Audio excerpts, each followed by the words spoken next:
All Hello. right. Wait, let me just check.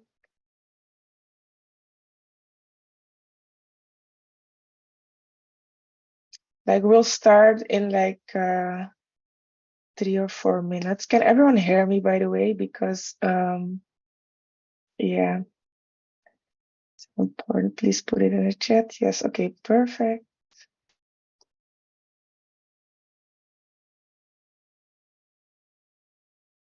We'll start in like 2 minutes, and then in the meanwhile, before we start, how did you guys' midterm go? Like, was it manageable, or like what topics did you really have difficulties with? Feel free to unmute yourself or just put it in the chat.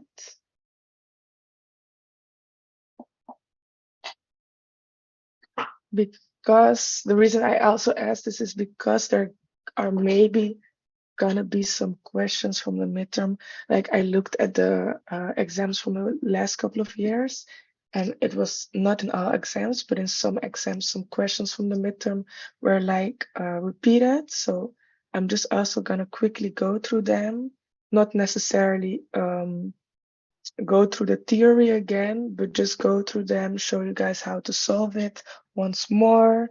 I also got some nice feedback from the last session, so I'll also try to go like explain my parts a bit slower because there was also asked. And I think I will just now went fine mistakes. Okay, mistakes are mostly careless mistakes. Okay, then it's good. Congrats, by the way, you're great, Jeremy. I think I will start. I will also record the meeting. And I will just start recording now and also start, yeah, I will just record on the cloud. This meeting is being recorded. Okay, well, oh, Francesca. Welcome, Francesca. I was just asking how the midterm went for everyone. So, how did it go for you? Or just put it, feel free to put it in the chat. I will also start now. So I want to welcome everyone to the Logics and Set final exam training. Today, we're just gonna quickly first go through some exercises of the midterm because they might also be repeated in the exam. There, I reviewed the last year's exam, last couple of years, and some of the questions were repeated. Well, not a lot, we're only 2, but before we do that, the theory, there's also going to be some new theory today, obviously.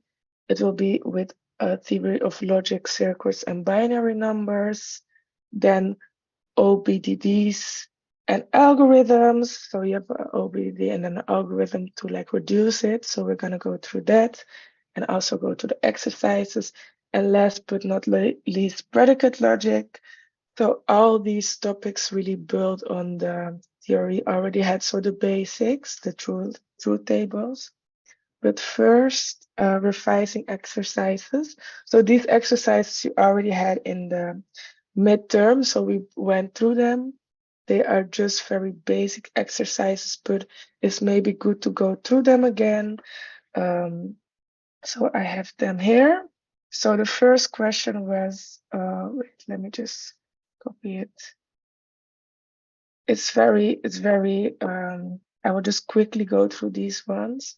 So the question is, on the island of liars and truth speakers, everybody is either a liar, someone who always lies, or truth speakers who always speak the truth.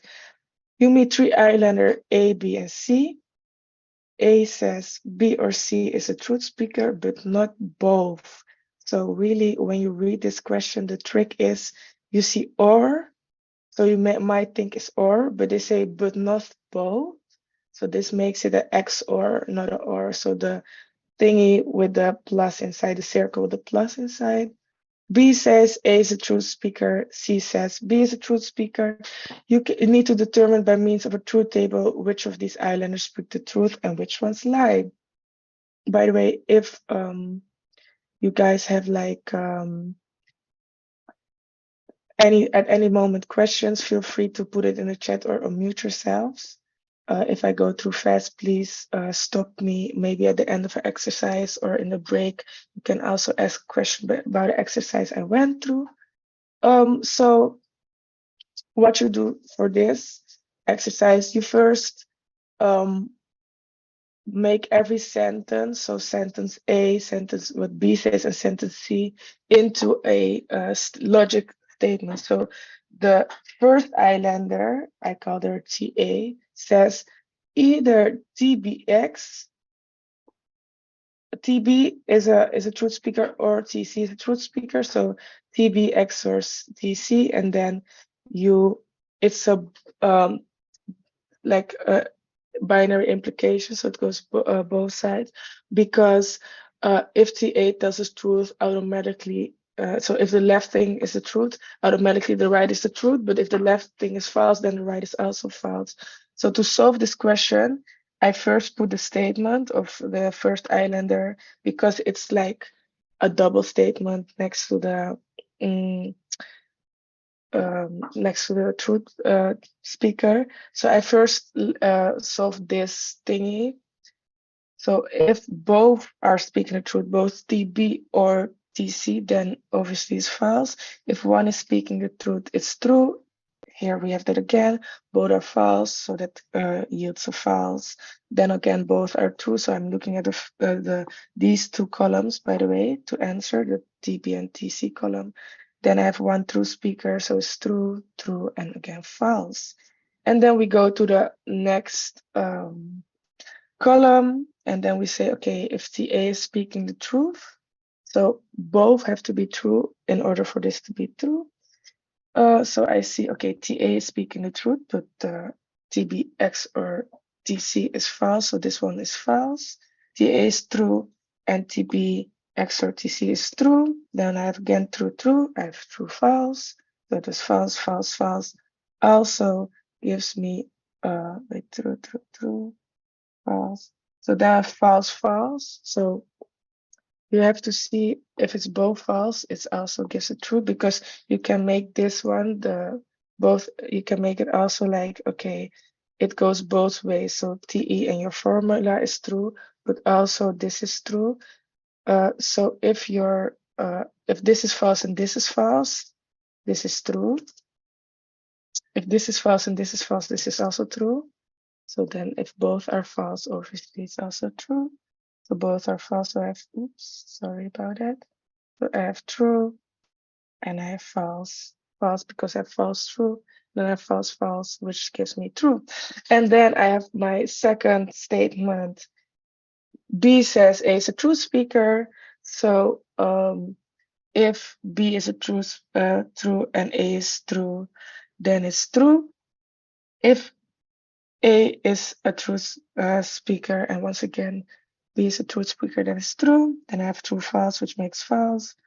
And then I go just false, false, false, because every row after that, there's one false, one true. But now I have again two that are false. So here you see false, false, which gives me true, and false, false, which gives me true. So these questions, it's really important to also know the basic truth tables, maybe by heart if you can't get it on intuition, but intuitively, this is also, how I remember it. So just to make it more clear, this is the whole thing. And then for the third one, C says B is a truth speaker. And so if C and B is true, then it's true. If it's false, then it's false. And if both are false, it's false. So this is how you fill in the truth table. And now you see these are my statements, actually, these three columns. So we have to check, okay, for which of the three columns all statements are true. And if we check, here is not the case, here is not the case, here is not the case, because I have false in one of the three columns. But my last row, everything is 3. everything is true. I mean, so because all columns are true in the last row, all islanders are liars, because the last row also states that all islanders are liars. Okay, so this is the first question that you encountered in that you can encounter in the exam. It's also one that you might have encountered in a midterm exam. And then we also have another question, and let's build a conjunctive normal form that corresponds to the following truth table using using the method explained in the third lecture. So once again, in the third lecture, you might have gone through it. So first, do any of you guys know what conjunctive normal form is? Feel free to answer in the chat.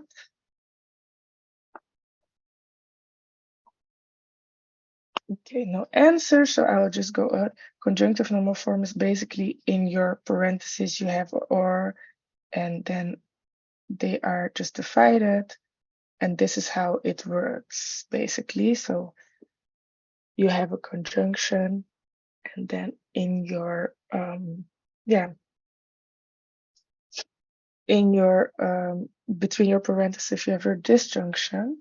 So the trick for this one, I also explained it in the last lecture. When you have to create a CNF, you also always look at the rows where the value is false. So in this case, we have 5 rows where the value is false, all these 5. So that's very important. So then we see, okay, also this was a bit more confusing. For the DF, we looked at the true, right? But this one is a bit more confusing because let's take, for example, the first row. We have P or Q or R, right? But because it's a CNF, we negate everything. So you look at the PQR, you have TTT, but because we're creating a CNF, we negate it. So this will be your first class actually for the first row that we've encountered. Is it clear for everyone so far? This is just some repetition, so that's why I'm also going through it fast. If we look at the second row, we see, oh, okay, you have TFF, so because both Q and R are false, we make them true in our beginning of our class, and then we go through that for all 5 rows. So here you have FTT, so you have it like this, and now you have FFT, so you have it like this, and the 5th row, oops, sorry about that, we make it FFF, so we make all of them positive, and this is the first part, and to make this all A, C, and F, we just combine them with N. So we'll take all our rows that we've just now dissected actually, and we make that a, we combine them with the ends. And once again, what's also important to not forget is, and that's also the reason why we negated everything, because actually to correspond with the truth table, all of these have to hold. So yeah, this is basically also the answer to this question. I see a question in the chat. It's clear. Thank you, Jeremy, for the feedback. So this is the, yeah, these were just the repetition exercises. This is the answer as well.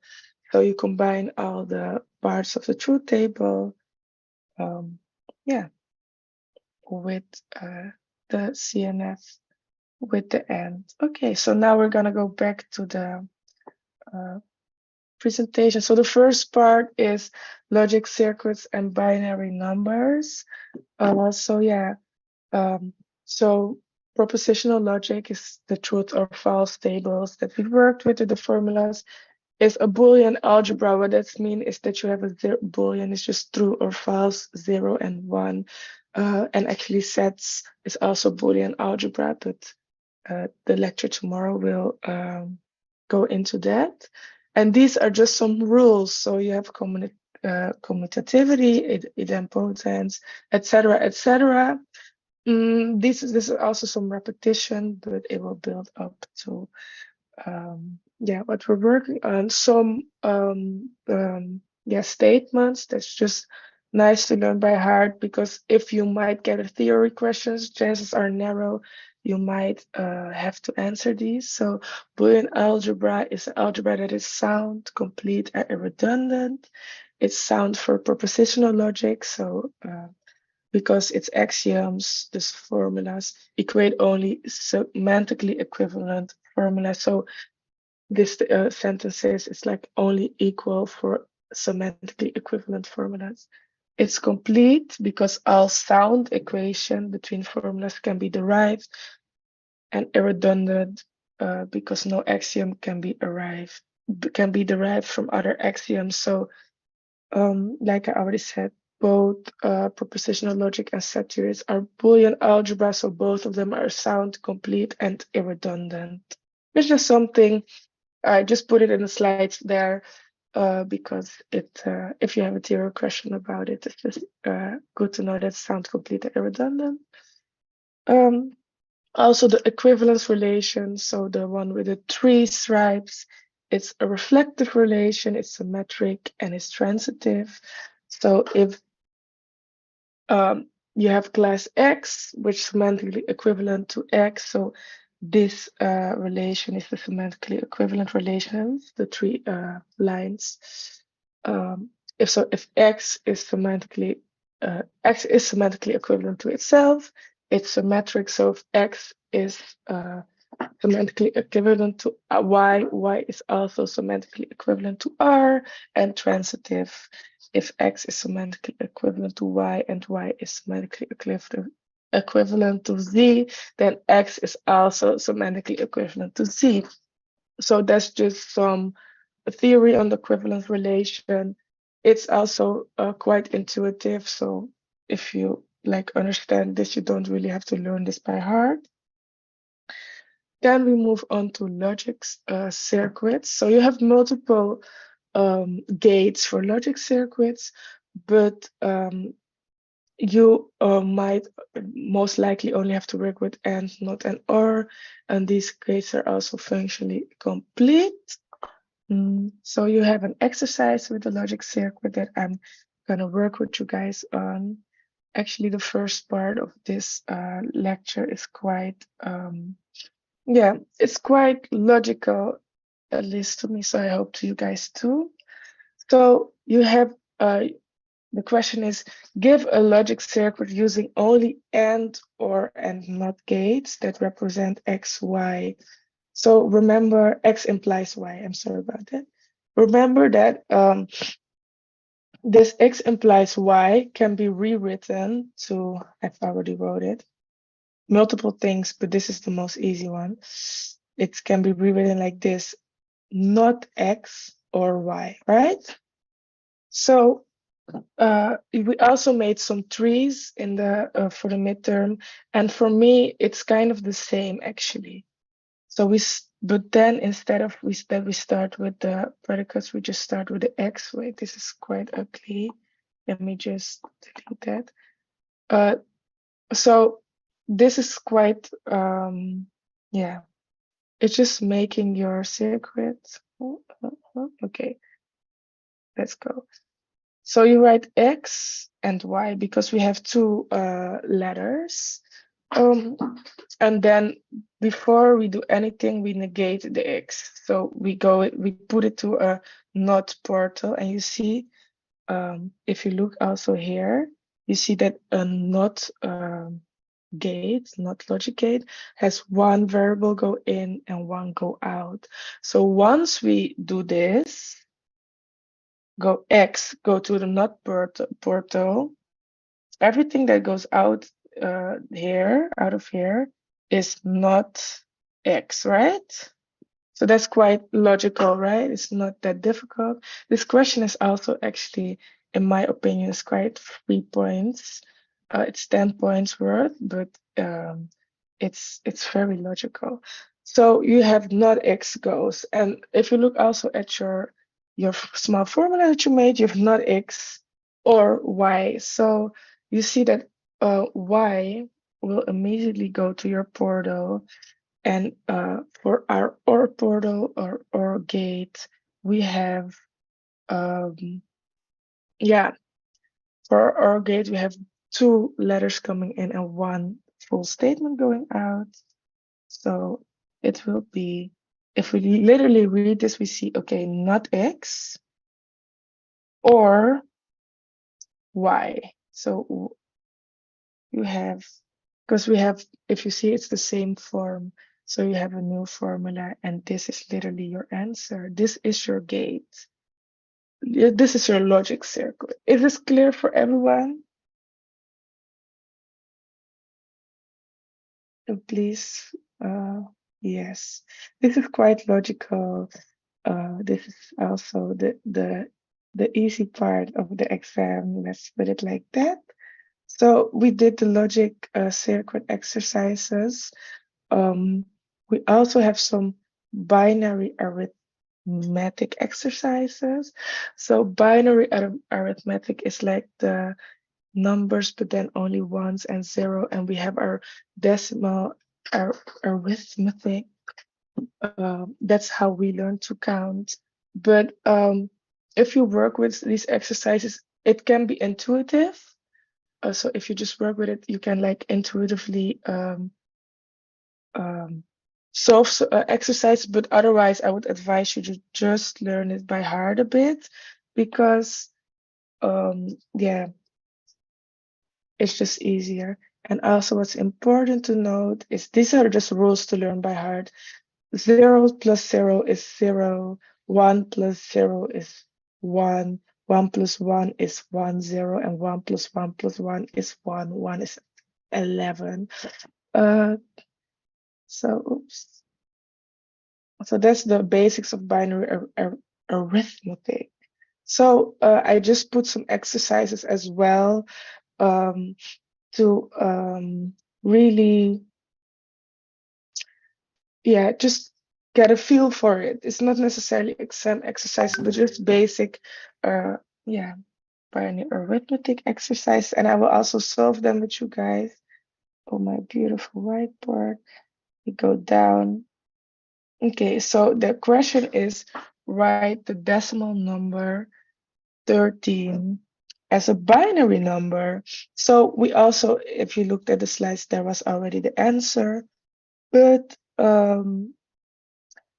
yeah, we're gonna really try to derive it. So if we take a number, just I'm not gonna work in the decimal, right? Then the first is like 10 to the power, the first part of the number is 10 to the power of 0. The second part of the number, so when I have 10 to the power of 1. So, and then if we have 3 numbers, so 111, for example, then you get to 10 to the power of get to 10 to the power of 2. And then if we go add another 0, we go to 10 to the power of 3, right? So this is the decimal, this is the decimal arithmetic. But the same holds for the binary. For the binary, the first number is 10 to the 2 to the power of 0, then to the power of 1, to the power of 2, and 2 to the power of 3, right? So this goes to 8. 2 to the power of 3 is 8. 2 to the power of 3, 2 is 4. 2 to the power of 1 is 2, and 2 to the power of 0 is 1.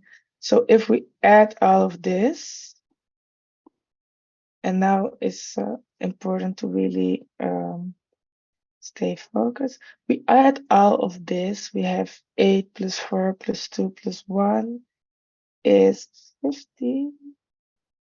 And we now gonna look at our table. We see, okay, 15 is for when all of these are 1. So then 15 is 1, 1, 1, 1. But we have 13. So if we take away the 2, we get to 13. So we actually make this 2 false. We create a 0. Then we have 1, 1, 1. Then we have 8 plus 4 plus 1, which yields 13. And if we're going to check with our table, if we did not make any mistakes, we see that it's 1101 is the binary number for the decimal number 13. Is this clear for everyone? Let me just check the chat. So I get how to get that. So if you know how to get the answer and you don't know how to calculate it, it won't be a very big problem because this is just the basics. So if you know how to get the answer, it's good. It's no problem. Yeah, that was a question from Jeremy in the chat in the meme box. So now we have the binary addition, and I've already put the answer below, but I will just work with you guys through it. If you do binary addition, you have to think like this. It's just like how you did in elementary school with, yeah, at least this is how we were taught in elementary school with the line below it. Just make it another color. Okay, so we're just gonna use these rules to make our addition. So we do 1 plus 0 goes to 1. Now we have 1 plus 1, which gives me a 10 in between parentheses. So it's not really a 10, but it gives me 1, 0. So I write down the 0 and I remember the 1. This is how, so I remember the 1, but now I have 1 plus 0 plus 1. So if I do 1 plus 0, like here, I get 1. So I have 1 plus 1 again, which gives me a 0. And remember the 1. Then I have the same thing. I have 1 plus 0 plus 1, which is 1 plus 0 is 1. And then I get 1 plus 1. So it gives me 1, 0. But I only fill in the 0 and I remember the 1.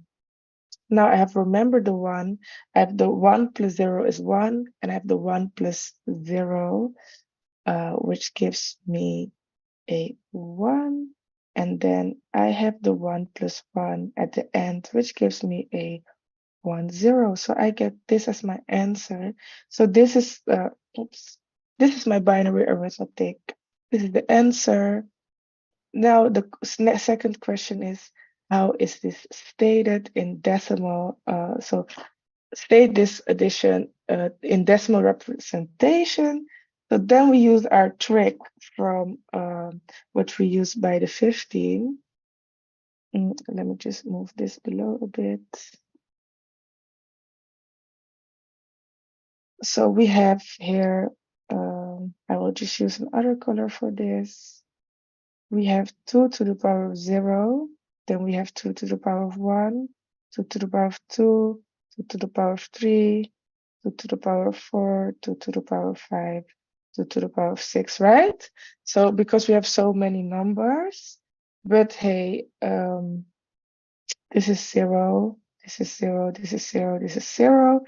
So we keep the only numbers we keep is 2 to the power of 6 plus 2 to the power of 4 plus 2 to the power of 0, which is equal to 2 to the power of 6. Oops. I'll just have to move my screen a bit. Oh. Yeah. So 2 to the power of 6 is 64, 2 to the power of 4 is 16, and 2 to the power of 0 is 1. So if we add that, we get to 81. So then 81 is the decimal representation of this whole thingy. And this is some basics on binary arithmetic. And yeah, so the remembering thingy, I put it like this, but this can also be called the carry, like you see in the example here on the slides. So this is already the first part. We went through it quite quickly. Is it clear for you guys? Is it logical? Does it make sense?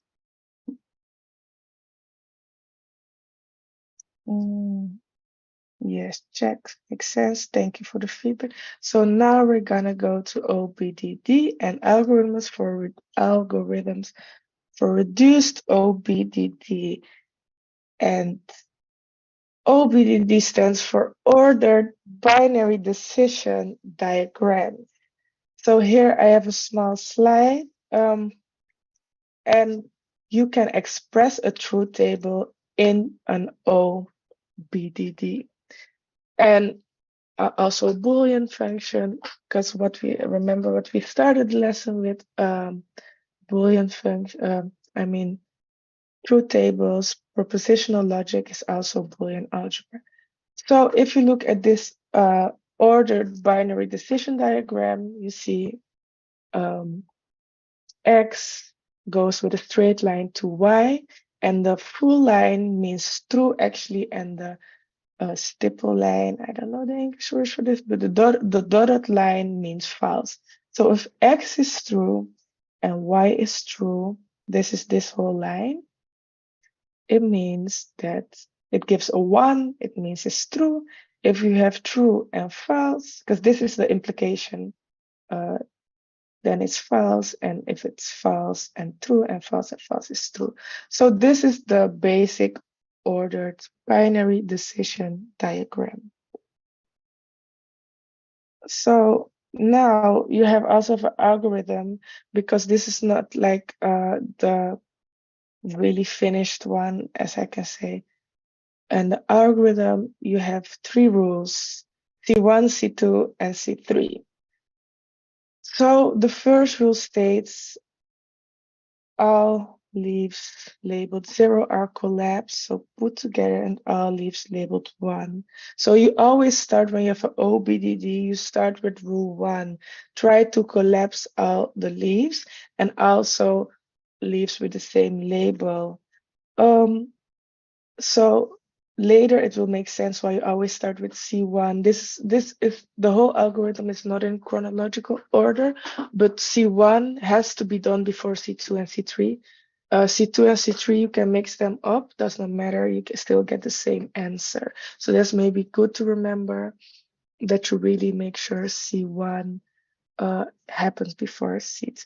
So you collapse your identical leaves, which is done like this. So if you look at this, is just an example. You have X goes to Y, and they both go to 1. So you put the 1 together, and you make all the lines that go to 1, you make them go to 1, and all the lines that go to 0 go to 0. So this is the first step, and once you finish C1, then you can really do the dirty work. Go to C2. And also, quick note, these examples from the slides are done in the order X and Y, but they can also in an exam ask you to do it in the order YX, or probably you have 3, so we'll do XYZ or ZYX, or if they're very, very annoying, they can even do YZX. But it will all make, I'll be clear in a little bit. So the second rule, C2, you eliminate superfluous non-leaves. So if both outgoing edges of a node N point to the same node N prime, then eliminate N and redirect incoming edges to N prime. So for example, here you see X goes to Y and both edges of Y goes to 1. So we can eliminate, in this example, to Y and prime. So we can eliminate the Y and make our line go to 1 directly. So that's C1 and C2. Then we have C3, and that's remove duplicate non-leaves. So for example, in this example, we see like, hey, both y the straight, so this is the first C3 step. Both straight lines from y, so both full lines from y go to 1 and both dotted lines go to 0. So we can combine these two nodes, and then we have a even yeah, so that's the C3 rule. And then the C2 rules say like, okay, we can even get rid to completely reduce this OBDD. We can get rid of X, because X does not matter whether we have a positive or a negative, because no matter, because the Y decides whether we have a final 0 or 1 as output. I think this is all. Oh no, we still have logical operations, but so one more thing is, because this algorithm is to reduce your OBDD. OBDD is only reduced if you can't apply a rule to it. So this OBDD in the middle is not reduced yet, but this one is. And it does not matter in which order you apply C2 and C3, because it leads to the same reduced OBDD. Now, okay, before we do the exercises, we still have some logical operations, and I would also suggest you to just take a look at this, but I will just also quickly go through it. So what I already said, variable order is very important. So if you have the order X and Y, you make sure X comes before Y. So if I do a logical operation on an OBDD, we say, so we just take the top of the OBDD. We say here O1, the negative goes to O1 prime and the positive goes to O1 double prime. And we have it for O2, we have the same, O1 prime, O1 double prime. And if we want to combine the O1 and O2 with a conjunction, you just have to make a conjunction on this side with, because you have O1 prime and O2 prime, both the dotted lines go to it, so you can just make a conjunction of that. Same holds for the true value, and this is literally how it's done. So just really yeah, take a look at that. But if we do it in a variable order, X comes before Y, then we have X goes to some other formula, O1 prime. Note that X is still O1. And if it's positive, it goes to O1 double prime. And now if we have to make a conjunction of both X and Y, we say, hey, the O2 is still not clear. So we just do a combination of O1. So O1 prime is a conjunction with O2, and O1 double prime is a conjunction with O2 as well. So just take a look at this again, maybe, but once we start with the exercise, put a conjunction here. Here you see an example. And you can also build an OBDD for these formulas. But once again, the exercises will make this more clear. So we'll have two exercises that will say like represent your formula by means of a binary decision tree with respect to a certain variable ordering, Z, Y, X. And then the second question is to reduce this. So I will go to my whiteboard again. Does someone wants to try it? Like, please feel free to put it in the chat.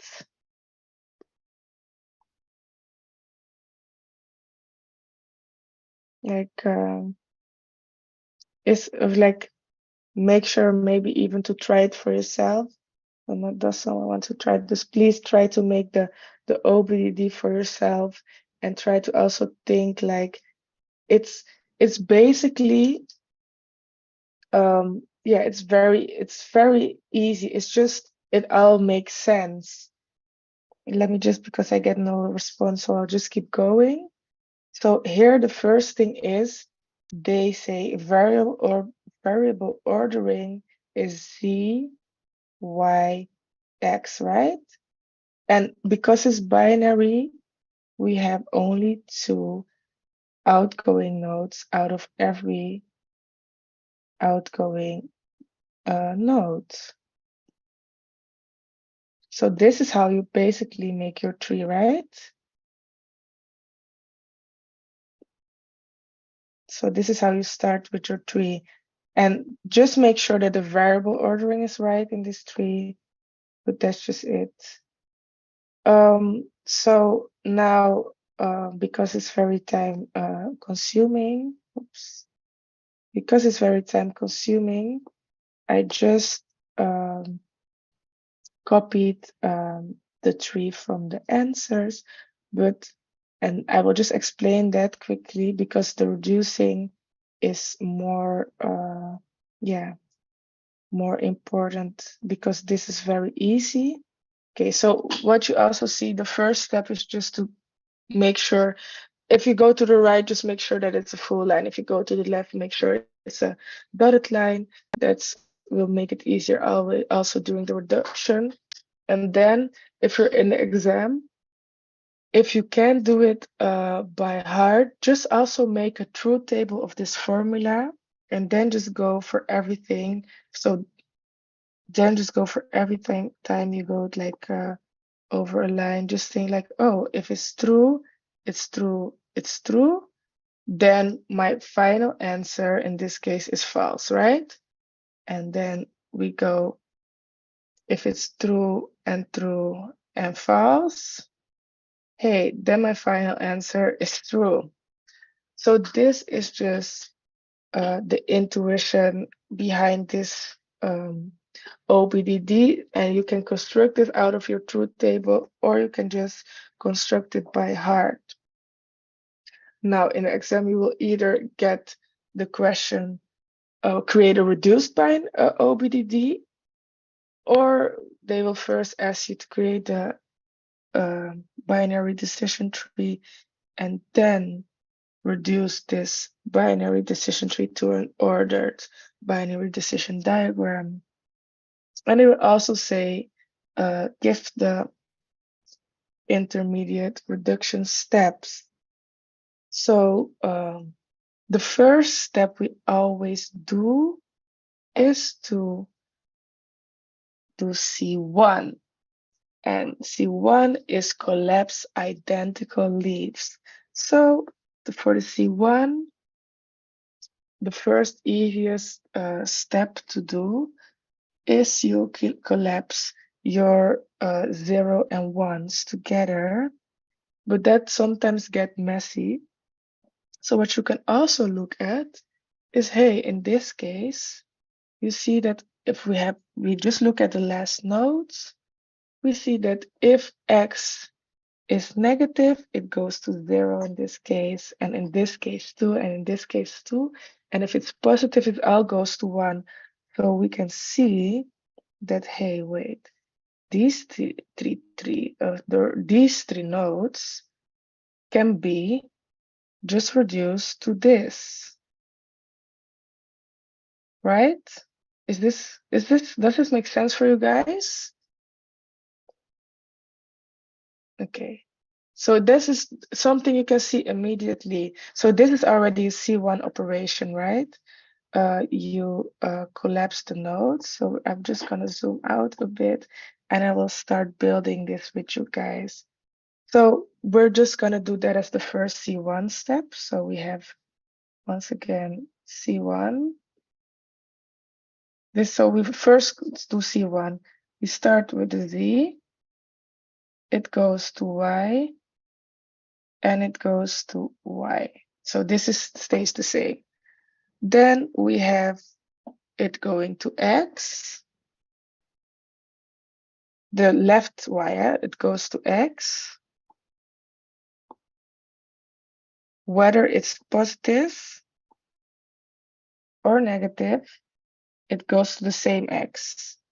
And our right y, so this y, if it's negative, it also goes to the same x.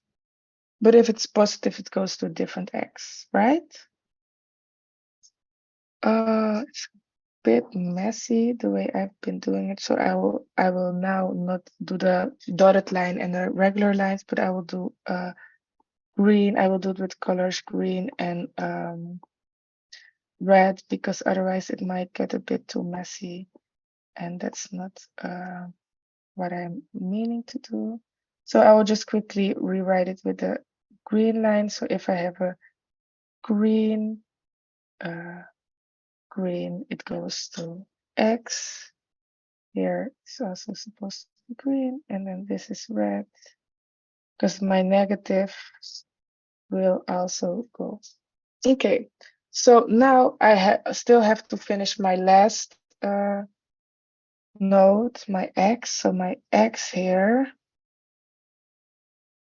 goes to my X, if I look at the left side of the graph, because we collapsed all three of these. So I can just take one X, for example, it goes to 0.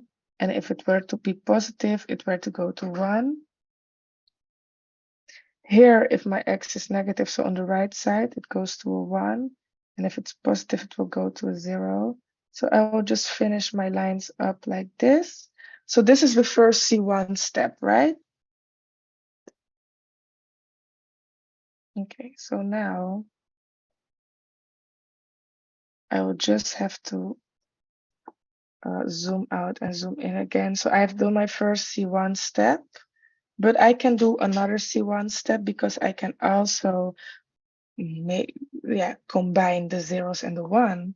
So I'll finish with my second C1 step.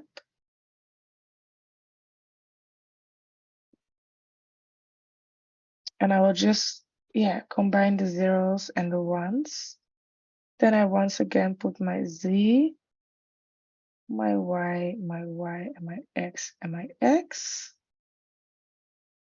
So from Z, if I go positive, and I go positive, so Z positive to Y, positive to X, and positive from X to 0.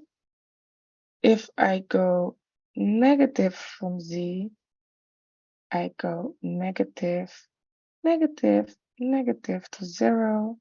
If this X goes negative, it goes to 1. If this Y is negative, it goes to X. So I just literally look at my previous tree and I just, pull the lines to my, my 0 or my 1. So this can be error prone, but it's very sad if you make mistakes here, because it's just some drawing. Does it make sense to you guys, by the way, or is it not clear?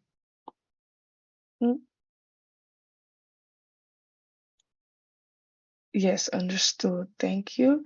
So it's just drawing what's being done here. So now, if we look at the rule for C1, everything is reduced. So now we can just go and move on to the new rules. So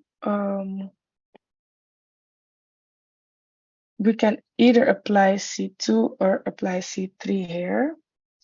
What I would say is, hey, let's first check if we can apply C2. And C2 says, hey, if I have two edges going through the same node, where the type has been present. Yeah, like Ramsey says, this type of question has been present in all past exams. So, but if I look here, maybe I did it a bit messy, but if we take a look here, we see that, hey, from Y, all the arrows go to X, the same X as well. So this one, we can see this Y as obsolete. So this will be a C2. application as well. So we can remove the Y node. Let me first make my color black again. So we have C, and we'll remove this Y node. So this C will immediately go to X. Like, I'm very bad at drawing, so forgive me. But hey, this C will immediately go to X. So this is the application of the C2 part of the algorithm. Okay, but we'll have our other X and our other Y still here. And also, just once again, the note that this is the order, variable order Y, I mean Z, Y, X, right? So I will just do the lines like I've already done them. And then we've just removed the Y node, and this is our answer. And then to make it a bit more nicer, because I would suggest you guys, by the way, to use the dotted line for the negative and use the full line for the positive, because can you also move the left X, or do you need it from the line for the left Y? So indeed, Jeremy, you will need the left X for the line from the Y, because and that's also the only reason why you can't remove it, because if we were to remove this X side, then it would only be the case if there's also a positive going to the 0, then we could also remove it. But if we now remove this X, our Y indeed will have no where to go, like, because our Y goes to, then our Y has to have a negative to 0, for example, and a positive to 1 for 2 positives. But that's not the case, because it's also, if this Y goes to an X that is if this Y goes to an X that is with a positive side, then it's different. So the 1 and 0 is like the other way around. So it won't make sense to remove this X in this case. And this is also, we can also not apply the third rule, which is like the collapsing of leaves, because it's already finished. Like, this is just, you've removed the left hand node, and this is it. We can't reduce this more, so this will be your answer, and you will get full points from this. But make sure to state that you've applied the algorithm rule C1 2 times, so the collapse of identical leaves. You're welcome, Jeremy. And that you've also applied C2 once, and then for this question you will have already 14 points, and it's very yeah, it's very intuitive. So because like Ramsey said,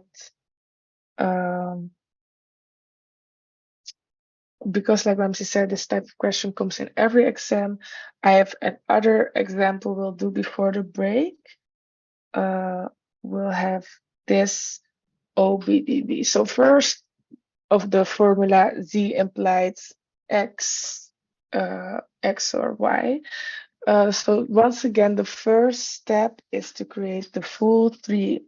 Well, this tree is like, once again, because now the variable order is X, Y, Z, you start with X, then you go to Y, then you go to Z. You'll make your lines like this. And then the last step is to check whether the value is true with a 1 or false with a 0, and you just fill this in accordingly. This is the first step. Now, if we're gonna reduce this one, we're first gonna apply the C1, because we always have to apply the C1 before we check if we can apply C2 and 3. So what I'll first do, hey, the z's will, we can even bring the c together, but let's first, because the z goes to 1, 1, 1, 1. Let's first just collapse the 0 and the 1 leaves. And this will get a bit messy, but I just go x, y, z, z. So this is literally how you draw it. And then you just collapse the nodes. So that's why I only have 1, 0 and 1, 1.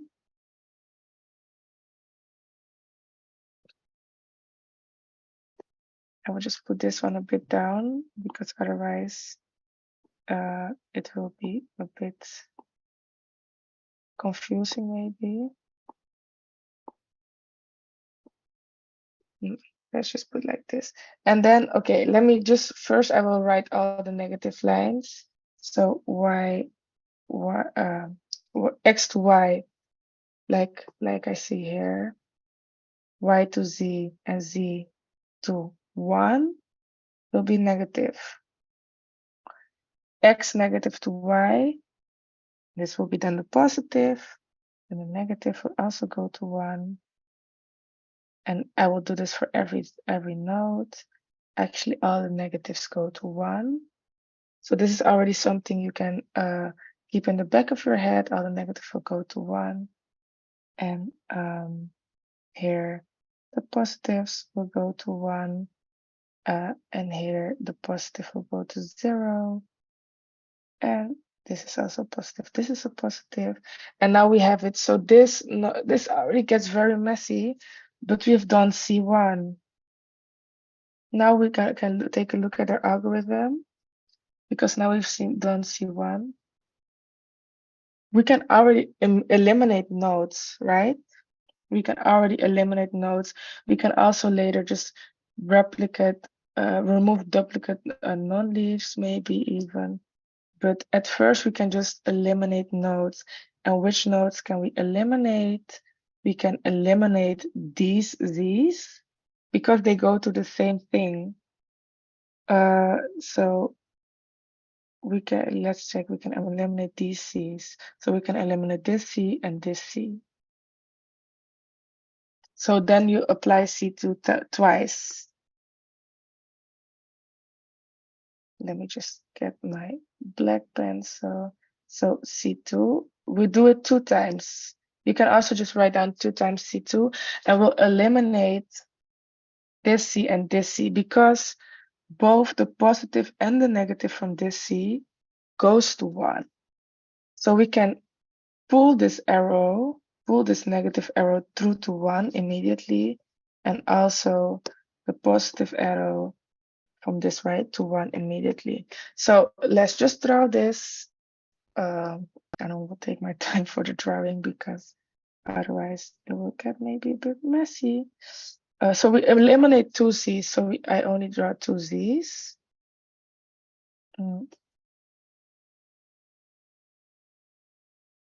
Okay, so then if we take the positive line from X to Y, will be positive.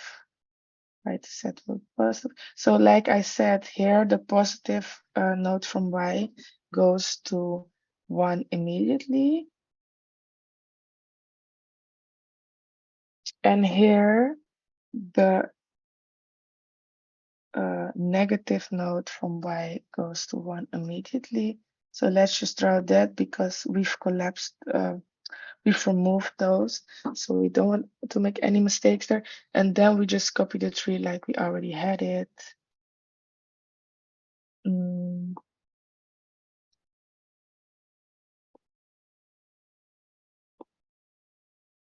And then we have to do the positive still, if I'm not mistaken.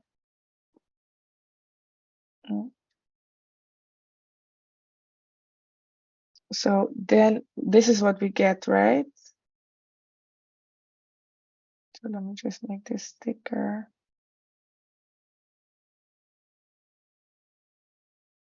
This is your 1, this is your 0.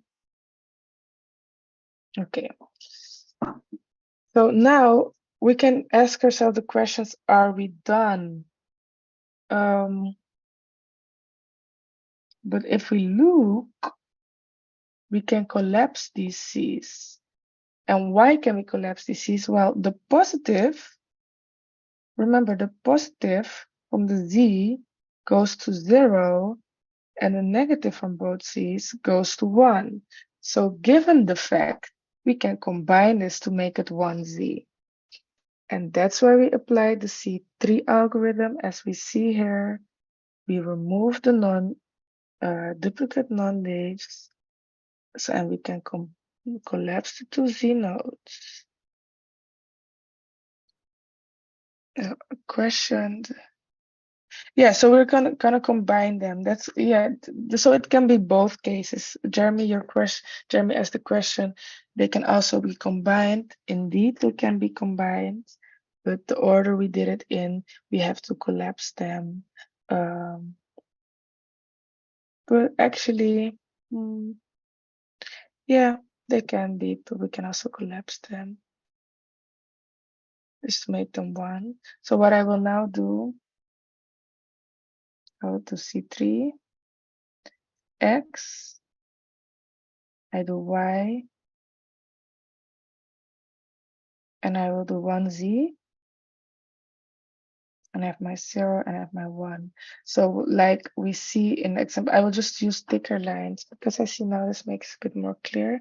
Our Z goes to positive, and our C, the positive C goes to 1, and our negative C goes to 0.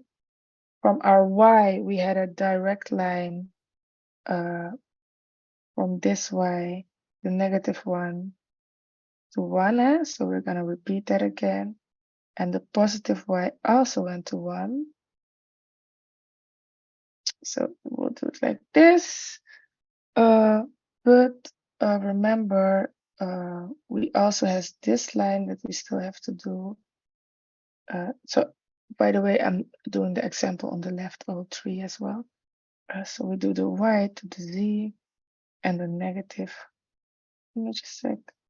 No, we still have to do the positive Y.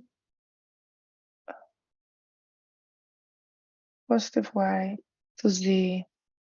And then we just do the X. So indeed, like Jeremy said, you can also collapse them. But this is the 3 you get with the C3 steps. Because you remove, like stated in the algorithm, you remove double. Actually, you collapse. You remove duplicate non-leaves. So like you see here, we have 2 of the same leaves. So, but an example, we did it with C, here's its Y. So we apply the algorithm C3. And then we get our reduced OBDD. And this is our reduced OBDD. Is it clear for everyone?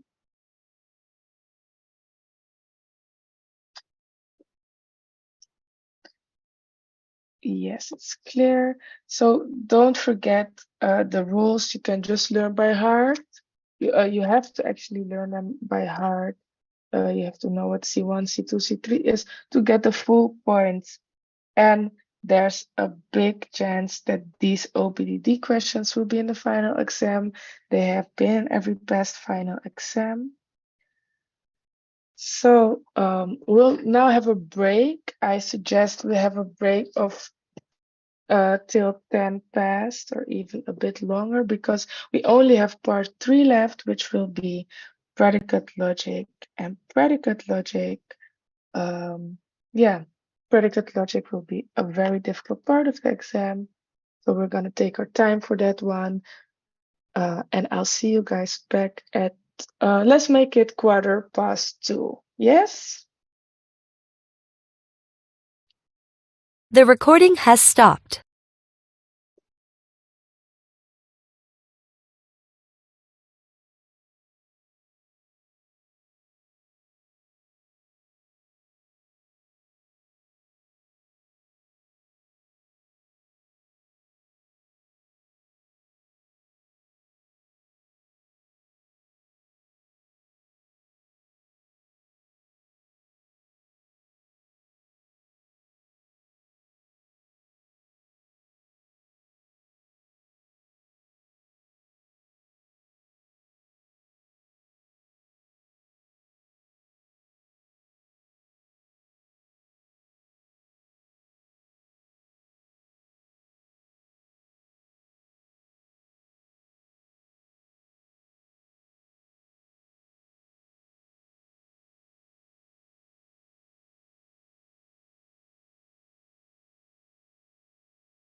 Hey guys, welcome back. Is everyone here? And can everyone hear me? Please feel free to put it in the chat.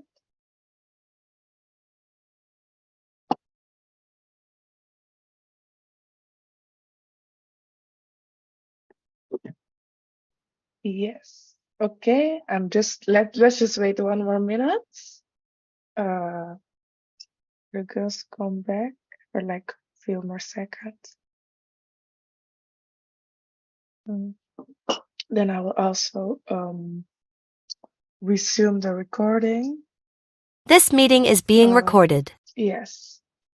So yeah, like I said before the break, now we're gonna do predicate logic. I really had to get my coffee because this predicate logic is very this predicate logic is very difficult.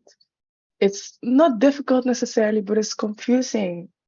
So what I also want to mention is predicate logic will be divided in syntax and semantics in the exercises we're gonna do, because and you can maybe even lay a connection. Like syntax is the way what it, like the way a language is written, and semantics is what it means, the meaning of what's written. And you can maybe even lay the connection that we also have syntax and semantics for programming languages. First we're gonna do some theory, and then we're gonna do like quite some exercises, because the exercises really get you into it. Yeah, so predicate logic, a slide full predicate logics. Then it's like an extension on our logics we've already done, but the propositional variables, so the letters, will get replaced by atomic formulas. So like you see here, we have P and Q, but this is a predicate, atomic formula, and this is an example of something you can encounter in predicate logic. So C is a one unary predicate symbol. It only has an X or a J or a Y, only has one constant actually in it. And for example, if they would call this C, that will mean that Jane is clever. Then Jane is the J is regarding Jane, and then K is example for binary predicate symbol, and this in this case example means knows. So Anton knows Betty, and the constants are A and B, namely Anton and Betty. So we have in predicate logic, we have the connectives that to compose the formulas. So here you see your not, your or, your conjunction, your implication, your by implication, everything, and quantifiers. So the A and the E. I call them the A and the E. So this A actually means for all, and the E means there exists. So you can remember that like the A is all and the E is exist. You can also put in the examples that will be more clear, name it for the semantics for some, and they are unary connectives, just like the negation sign. And here you see the priority levels. So they're the same priority. They're above the priority of for all, and there exists is higher than for the conjunction or disjunction, and even higher for the implications. So because the priority level is higher, you can see that, for example, for all x, cx, and kag can be taken out of parentheses, and it will still mean the same, because it has such a high priority. And also that this does not need outer brackets, because once again, the priority of the for all their x's is higher than the conjunction or disjunction. So yeah, let's move on to these were just some syntax to models. So a model is actually something that can make the predicate logic more more visual and more logical in your head. So here you see an example of models, but before I will get into that, I will first revise some things. A tautology is true in all models, and a contradiction is false in all models. A contingent formula is true in some model and false in another, and the satisfiable formula is true in some models. So if you have to prove that something is satisfiable, something can be satisfied, just come up with a model in which is true. If you have to prove that something is a tautology, or prove that it's not a tautology, find a counterexample that has a contradiction, like that has a, yeah. And if you have to prove that something is not a contradiction, find an example for which is true. That's just some basics.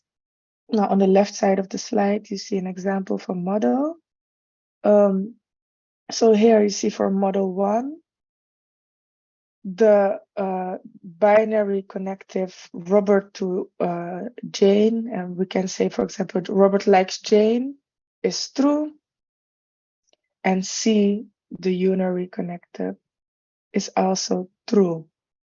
But in this model, you see that it's not true that for all x, C is, so there's a circle around x because there's no circle around Robert.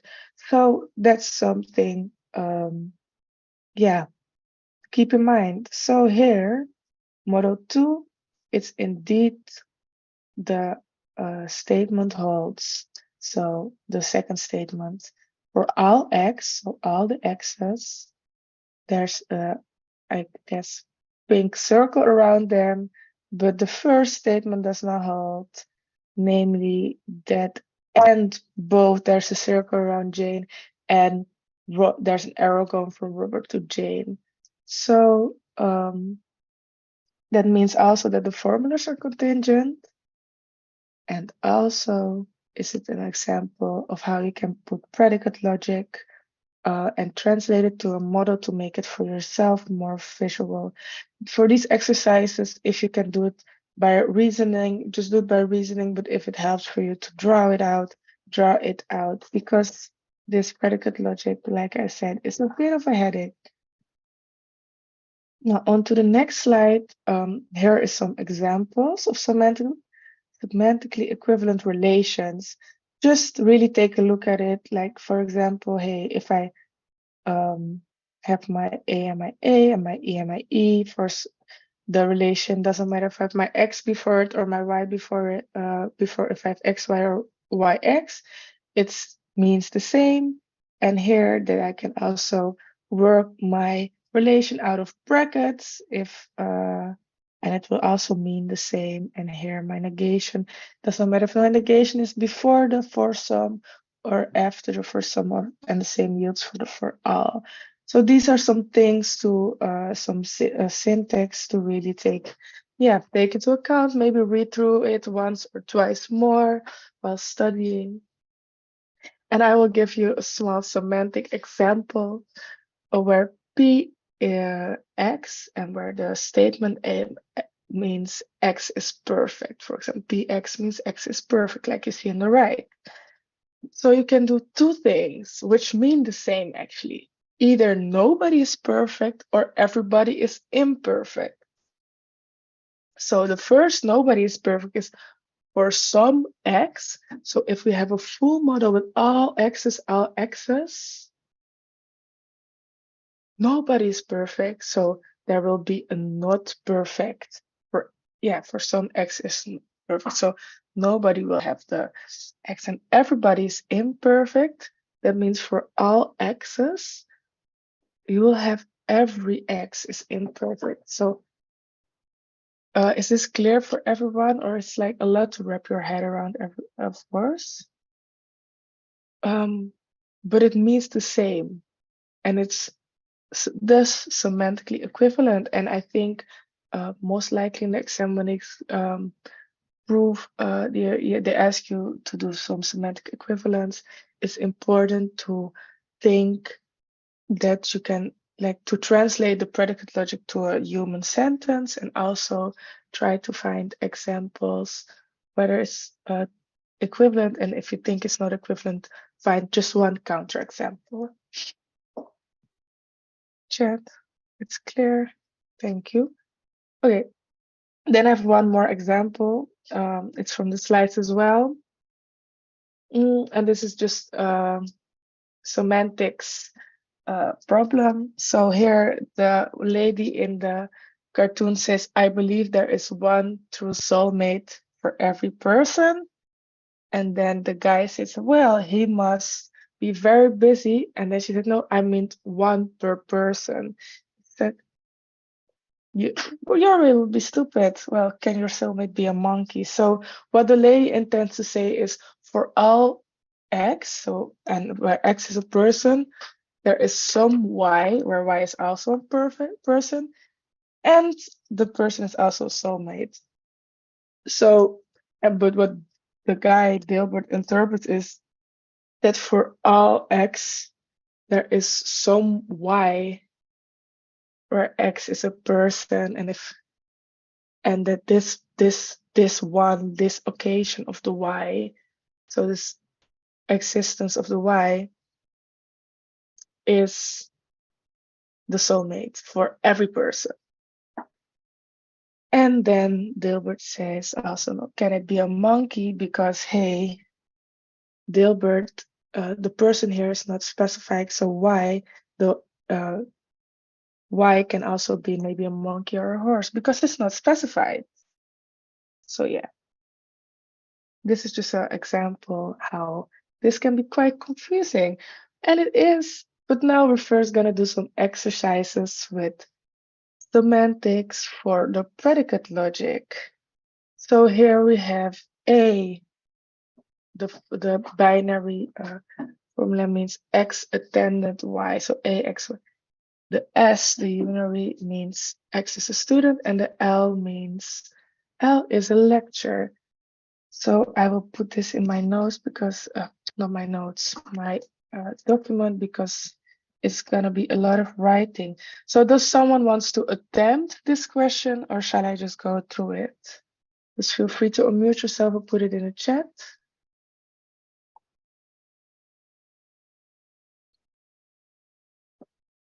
Okay, then I will just do it. So the first, the first phrase we're gonna translate into predicate logic is no student attended every lecture. So you can also think of it, all students did not attend every lecture. So you can rewrite it like that. So you can already see the A, the all students, right? So we say for all x, and then we'll have our formula for all x. And we also have to know that x is a student. We also specify that. And this will imply that there is a lecture that the student did not attend. So if we can also say now, hey, if S is a student, then there is some lecture that was not attended by S, right? So we specify there exists a Y, because first then some lecture, there exists a Y or a or a B, does not matter, but in this example we do Y, where Y is a lecture and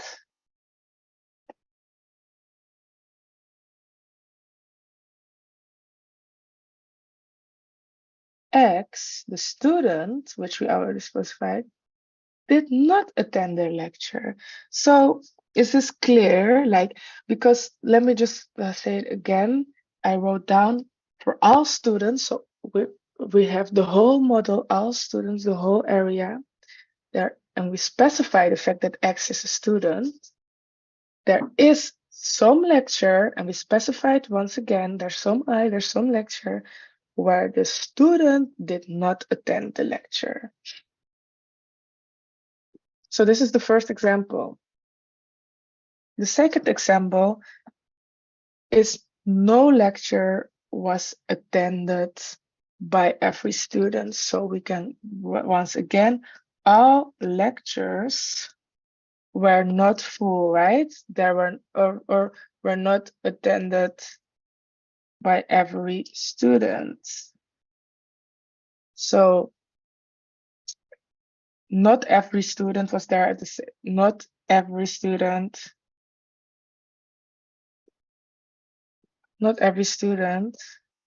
was in the lecture. So first we say all lectures, right? And guys, this is like really a matter of practice because you have, yeah, it's just, this takes a bit of practice to put your hand around. So we say for all X, where X is a lectures, because no lecture was attended by every student. So we're talking about all lectures were not attended by every student. Where lectures X, there was some Y, there exists a Y where a student is Y, and so, and let's put it like this, is more clear actually. And the student did not attend the lecture. So this is really how I would state this thingy. So not, so here we see, okay, for all X's, because we're talking about all lectures, we specify the fact that X is a lecture. Then we say there was a student, so there was what, there only had to be one student, but so there exists a student where the student is the Y, so there exists a Y where the Y is a student and the Y was not attending the lecture. Let's just go to another example. Each lecture was attended by some student, which can also mean the lecture was not empty. So there was aka there was some person attending the lecture, because each lecture was attended by some student. So once again, for all lectures, we specify, because we're talking about for all lectures, so we specify that X, for all X, we specify that X is a lecture. There was some student. So there exists a student that, so there exists a Y, there is a student that attended the lecture. And that's how you do this one. And then the D will be a bit more complicated because now we work with pairs. So for each pair of lectures, so we already know, okay, the pairs will be for alls. So because for each pair of lectures, some student attended both lectures. So there exists a Y, so or a Z, because now we're going to work with pairs. So there exists a student that attended both lectures. So first we say, okay, we'll first take the first part, right? For each pair of lectures. So we specify for all L, because the pairs can be the pairs can be just random. So we can't specify for some pair because now every pair, they say for each pairs. So for all L, for all X and Y, where L and both X and Y are lecture and they are pairs, that implies that, and now we have the second part of the statement, some student attended both lectures. So there exists a person. So when you have some, you always think, okay, exist, right?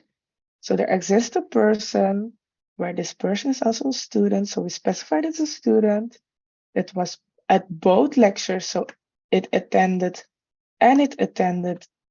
So the student attended both Y and it also attended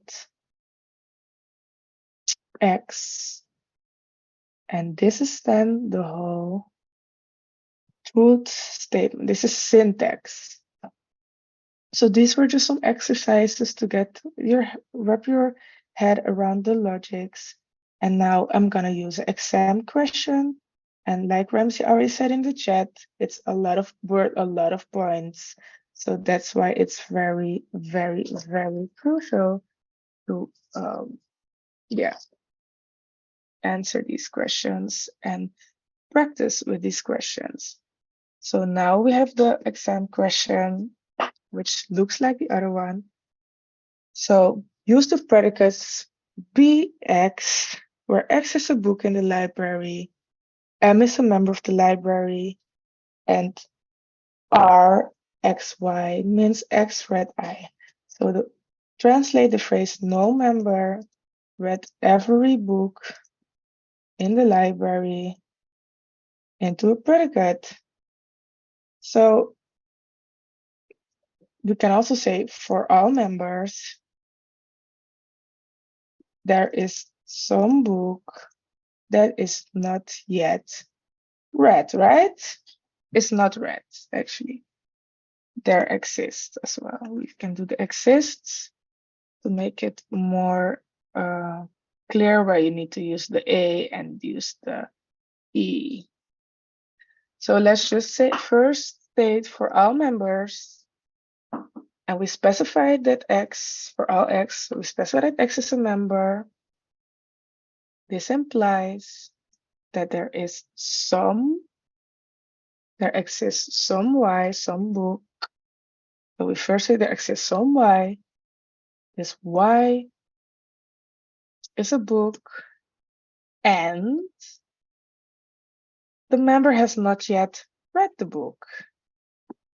So X is not read X, so the member X did not read Y.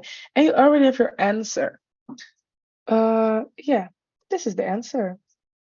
So this is a lot to wrap your head around, maybe, but I thought that's why I also did like 5 examples instead of just the one that we usually do, because the exam,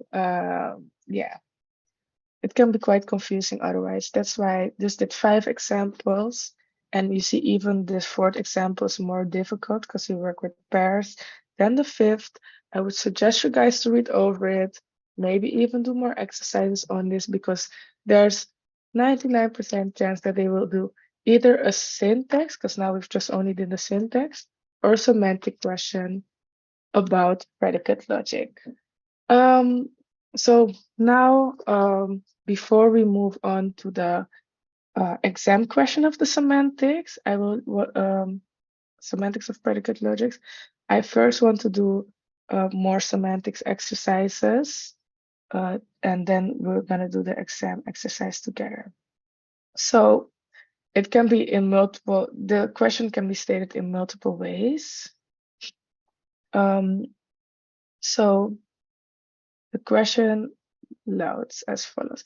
Consider the model consisting of a set of elements A, B, and C, together with unary predicate D and binary predicate E, defined by the following model. So here, the first thing we have to you have to notice and know is that this whole thing is the model. Now this asks us, for each of the following formulas, say for each of the following formulas whether it holds. So the first thing you will check by the formula is, what does this formula even say us? This formula says for all x, there exists a y where where this holds, right? So then we check, okay, so for A, so basically it says that this, we should make the unary predicate with this. So for A, we just have to find one example for all x's. We just have to find one example because they say there exists a y. So we can say, okay, we can prove for A, we can prove just by A, B. So there exists a y. For B, we have BC, so this also holds for B. And we have CA, so it holds. So that's why the first example indeed holds. So you already see this holds. And I'll also see that I've already have my nice answers there. So it's not that scary. Okay. Now the second formula, we have the thingy for, so for some x, so no, let's put it in the way of the like, there exists an x where all y's are basically at the end of the binary predicate, right? So there exists an x where you have A, you have EXB and EXC, right? So we're going to check our model and we see that this holds for A. Holds. So now, but by the way, a quick note, we're doing the translation. We already have the model and then we translate we try to derive whether formula is true from the model, right? So, but in the exam, you can have it both ways. But first we do it so that maybe they say, okay, this is your formula, create your model. That's proves most of the time when you have to prove equivalence. But you'll see that later in the example. But we've once again found an example for which it's true. Now we have, they say for all x and all y, there is something, something, something. Now, when we say for all, we have a tautology. So to prove that the tautology is not true, we just have to find one counterexample. Because we have for all. So there's for all x and for all y, there is either a thingy from where x goes to y, a binary predicate where x goes to y, or a binary predicate where y goes to x. So we can just take whatever x we want and whatever y we want. So let's just make it very simple for ourselves. Why don't we give both x and y the element b? And then there is no, oops.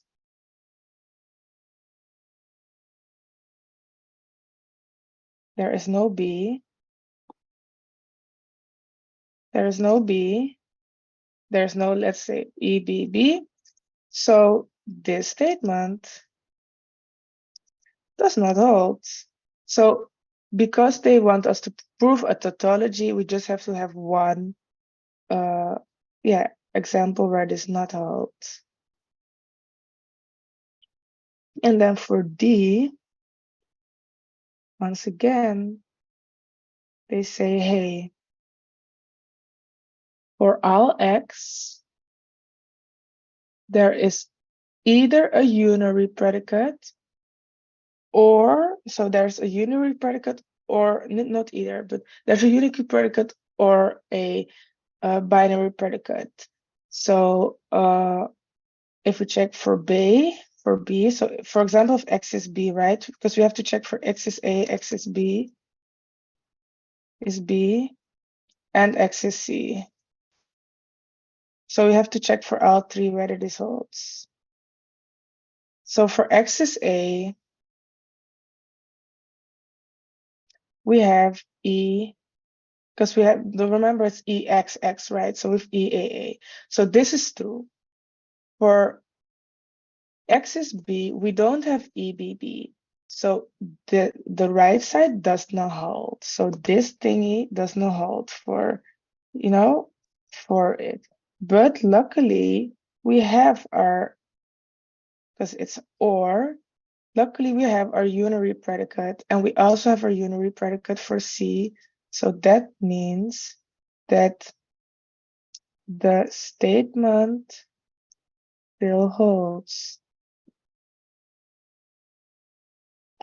The statement holds, actually, not still holds. Still holds would also be good, but it just holds. So now we're gonna move on to our fifth example. So I'm really doing 6 examples with you guys because I really want you guys, because this thing is just practicing. So now we have an example. Okay. For all x's, so in our model, all x's, there is all y's,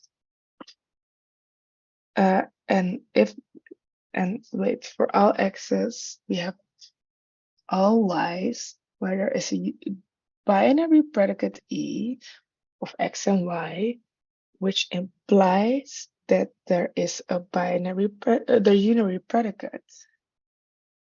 So now we will just check the unary predicate first, because there is no unary predicate for A. So we'll just say x is A, because actually to prove that this is not true, because we once again see 2 for all, so we have a tautology, basically. We just have to find one part of this implication where we go from true to false, because that means that is false in a whole, right? So where we find the D statement false is for A.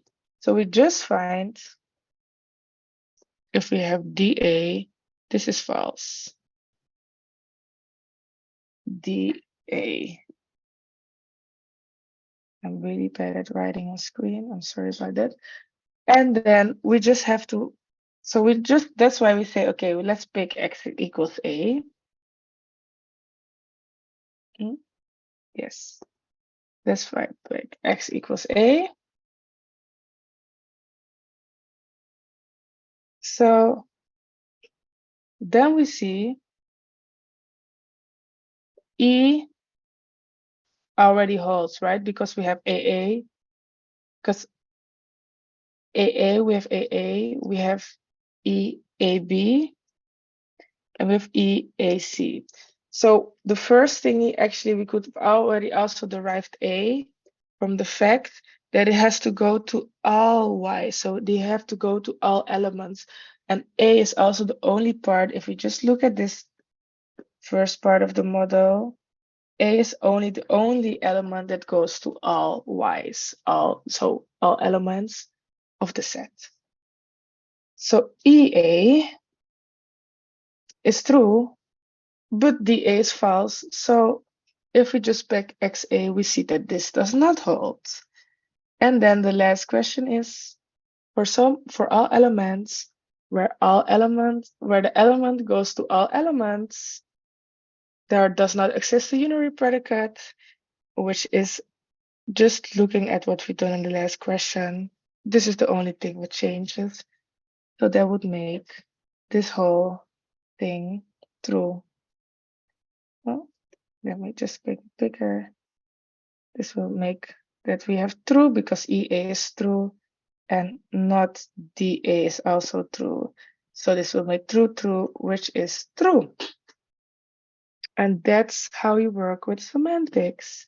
I see a question in the chat. So for example, that's what Jeremy asked, if we didn't have EAC, it would hold. Indeed, it would hold because then if we did not have, so then we're talking about example 5, by the way, guys, not example 6. So we're talking about E. If there would not be EAC, right? If this was not the case, then the first statement would be already false. And if false implies false, we get true. It's very messy, but to answer your question, Jeremy, it's a very good assumption. You're completely right about that.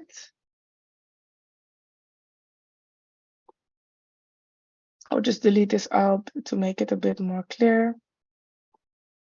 But we only have one more example to go. I think I will go a bit over time though, because it's very time consuming.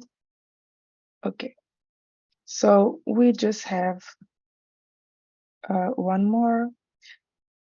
Consider the formulas, the following formulas.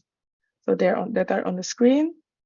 Give a model that show they are not semantically equivalent. So in the past, we've had a model. So the last questions, we already had a model, and now we have to give a model that proves they're not semantically equivalent. So then once again, if they're semantically equivalent, we have kind of a bit of a tautology. So we only have to find one model that makes them not semantically equivalent. So before we do that, we just quickly make our, because we have to make a whole model. So our set of elements is, because we only have two thingies, so we only should make, let's make set of elements A, B. And let's, for example, create the model P, A. Oh, let's do PB. So it does not matter. Let's do PB and QA, right? Let's just make that model. And later I will explain to you how it works. So for example, this is our model, right?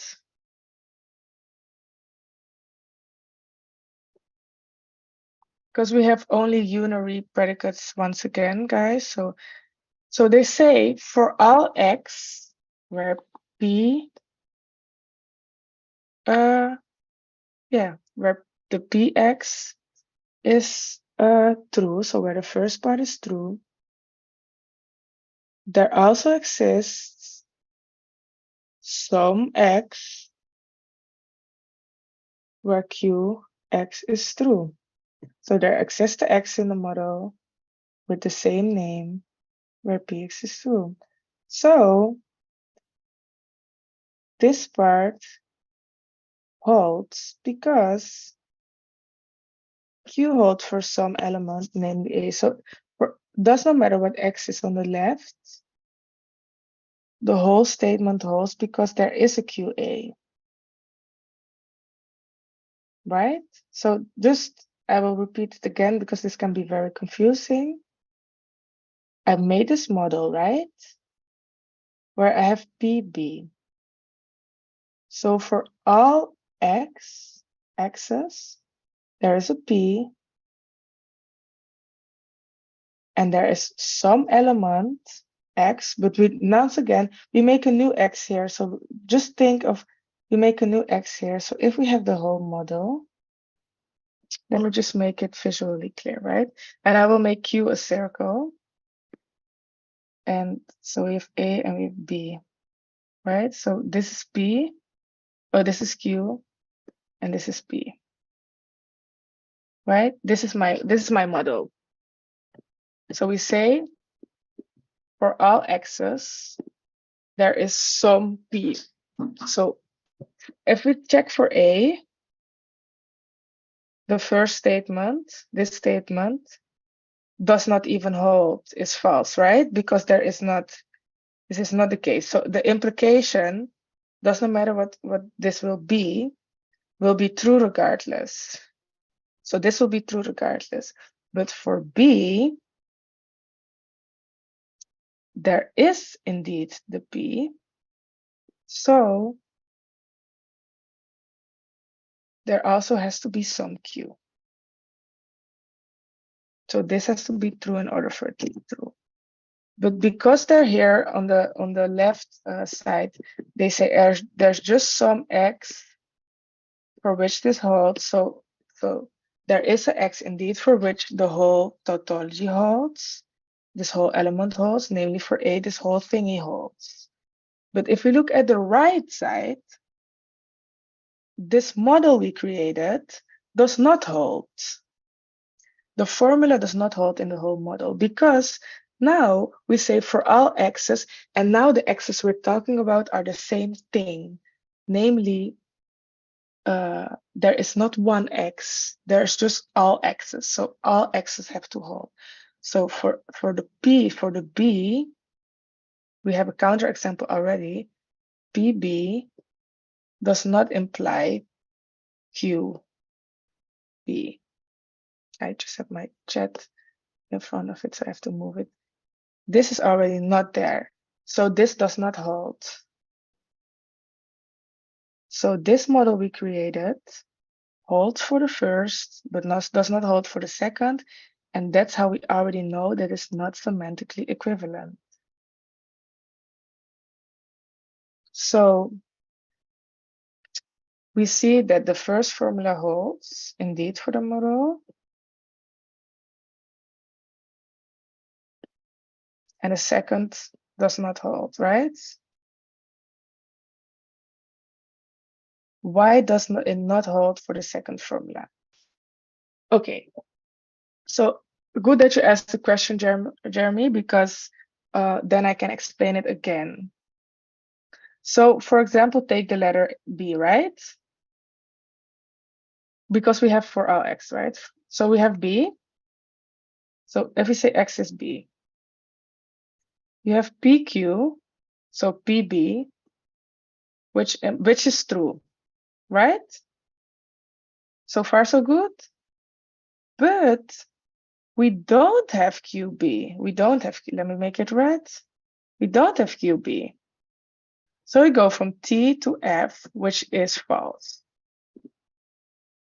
So this does not hold for the model we created, right? This is the model we created. So this is the first thing, but Jeremy is very good to ask these questions to clarify it up. So this is the other model, but now, so QY would hold. Indeed. And that's what they make confusing. So Jeremy says so QY would. Now, if we take for all x's, so the first formula, I'm now going to prove that that does hold for this model. So we have PB. So for all PBs, so this is already true. There is some, and now they make a new variable. There is some x which goes to Q. So there just exists some x, you know, and we can make the new x. Let me just once again check. Yes. So for all x's, there is some x that proves this true, right? So this one would be false, but there is some x that will make it true. Yeah. Because it holds. The reason this one holds indeed is because it holds for the element QA. So because the right one, this one is a tautology because it's for all. But because we have for some, then we just have a contingent formula. So with QA, we can prove that, okay, so there is no PA, right? So if we say X is A, there is no PA. So this one is already false. And false to something, and there is a QA. So this is true because there has to be QA. False to true or false to false, does not matter. All becomes true. So the whole formula is true. We just have to find, because in our model, this model we made makes our formula true. We just only had to make one example that makes one model true and one model false. And that's the example I gave. Well, the letters I chose A and B, you can also switch them up. That does not really matter, but it does matter the fact that you have to prove them and you have to create your model. So this is literally the answer. You don't have to draw, by the way, the PB and QA would be true. And also they say show that. So you also have to explain, hey, the model holds for the first formula, but it doesn't. By the way, we're almost done, guys. Doesn't hold for the second formula. So the formulas are not semantically equivalent. And this first question is 10 points because it's quite hard, right? The second question states, explain which of the formulas semantically entails the other formula. So for which of the formula, if that formula is true, the other formula would be automatically true. And that's quite logical. The second formula entails the first formula, so the right formula entails the left formula because of P, A, because this always has to be this form, right? And if it's in this, wait, I put the R by accident. The only way this formula holds is if we have this, sorry about this.